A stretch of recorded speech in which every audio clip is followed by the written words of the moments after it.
কিছু পুরনো যুগের ইতিহাস যদি তুলে ধরা যায় চোখের সামনে কলকাতা শহরকে কেন্দ্র করে, তাহলে একটা নস্টালজিয়ার মুহূর্তের সঙ্গে সঙ্গে আমরা একটা প্রতিবাদের ভাষা খুঁজে পাবো কলকাতা শহরকে কেন্দ্র করে। কলকাতার ইতিহাস সম্পর্কে বলতে গেলে আমরা অনেক ঘটনার সাক্ষী হব। আজ হয়তো বড় বড় বিল্ডিং তৈরি হয়েছে কলকাতা শহরের অলিতে গলিতে, কিন্তু আমরা যদি ইতিহাসে ফিরে যাই তাহলে আমরা শুধু দেখতে পাবো গঙ্গা নদীর তীরবর্তী অঞ্চলে এখানে কিছু মানুষ তারা নিজস্ব পদ্ধতিতে চাষবাস করছে ও মাছ শিকার করছে তাদের নিজস্ব জীবিকা অর্জনের জন্য। কলকাতা শহরের উৎপত্তি স্থলে আমরা যদি 300 বছর আগে ফিরে যাই তাহলে আমরা দেখতে পাবো এখানকার গ্রাম্য পরিবেশ। তখনও কলকাতা শহর তৈরি হয়নি। এখানে তখন ছিল 3টি গ্রাম, সুতানুটি, গোবিন্দপুর ও কলকাতা। এই 3টি গ্রামকে একত্রিত করে শহরের মূল ভিত্তি স্থাপন হয়েছিল।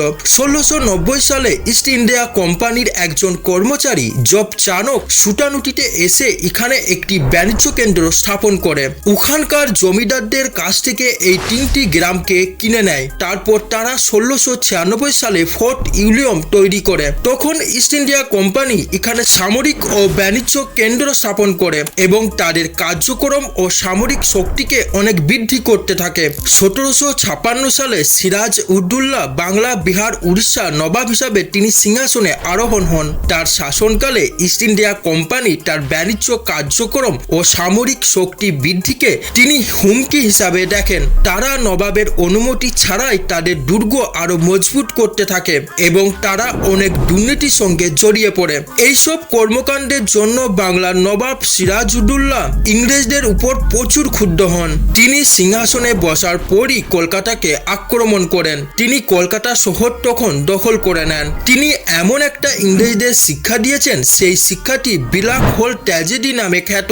অনেক ইতিহাসবিদ মনে করেন যে ব্ল্যাক হোল ট্র্যাজেডি ঘটনাকে এই ব্রিটিশরা অনেক অতিরঞ্জিত করে সমাজের চোখে দেখাতে চেয়েছিল, যাতে এই ঘটনাকে কেন্দ্র করে তারা সামরিক অভিযান করতে পারে। তার ফলে 1757 সালে বাংলার শেষ স্বাধীন নবাব সিরাজউদ্দৌলা পলাশীর যুদ্ধের প্রান্তরে পরাজয় হন। এই যুদ্ধে ঘটে যাওয়া ঘটনাগুলো আমরা সবাই পরিচিত। আমরা আজও পলাশীর যুদ্ধে ঘটে যাওয়া ঘটনাগুলো কখনো ভুলতে পারি না। পলাশীর যুদ্ধের পর কলকাতা শহরকে ব্রিটিশরা 1772 সালে রাজধানী হিসাবে ঘোষণা করে। তখন কলকাতার মধ্যে সদর দপ্তর হিসাবে প্রতিষ্ঠিত করা হয়। তখন গঙ্গার তীরবর্তী অঞ্চলে কলকাতা শহরটি বাণিজ্য কেন্দ্র হিসাবে গড়ে ওঠে। এই দেশের ফসল তারা নিজের দেশে তখন নিয়ে যেতে থাকে। বিশেষত পাট, চা, তুলা ও নীলের মতো পণ্য এই দেশের মানুষকে জোর করে চাষ করতে বাধ্য করা হতো। ফসলগুলো তারা তাদের নিজের দেশে নিয়ে যেতে থাকে বা ইউরোপের বিভিন্ন দেশে রপ্তানি করতে থাকে।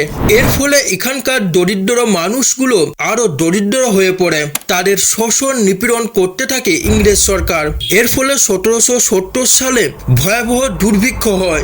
এই দুর্ভিক্ষর কারণে বাংলায় লক্ষ লক্ষ মানুষ মারা যায়। এই সময় বাংলার মধ্যে অনেক মনীষীদের জন্ম হয়। তারা ইংরেজ শাসনের বিরুদ্ধে প্রতিবাদ করতে থাকে। তখন রবীন্দ্রনাথ ঠাকুর জনগণ মন গানটা স্বাধীনতা আন্দোলনের একটা প্রেরণার উৎস হয়ে ওঠে। বঙ্কিমচন্দ্র চট্টোপাধ্যায় তিনি তার আনন্দমঠ উপন্যাস লেখেন। এই উপন্যাসের কারণে স্বাধীনতা সংগ্রামীদের মধ্যে একটা নতুন উদ্দীপনা তৈরি হয়। এইসব মনীষীদের কারণে বাংলার নবজাগরণ ঘটিয়ে ভারতীয় সমাজের মধ্যে এক নতুন দৃষ্টিভঙ্গি শুরু হয়। তখন স্বাধীনতা আন্দোলনের জন্য আরো জোরালো প্রতিবাদ হতে থাকে। এই জোরালো প্রতিবাদই স্বাধীনতার মূল ভিত্তি সৃষ্টি করে। এই হলো কলকাতার মধ্যে ঘটে যাওয়া কিছু ইতিহাস। আমার টপিক যদি ভালো লাগে তাহলে লাইক করবেন এবং সাবস্ক্রাইব করবেন। অসংখ্য ধন্যবাদ সবাইকে।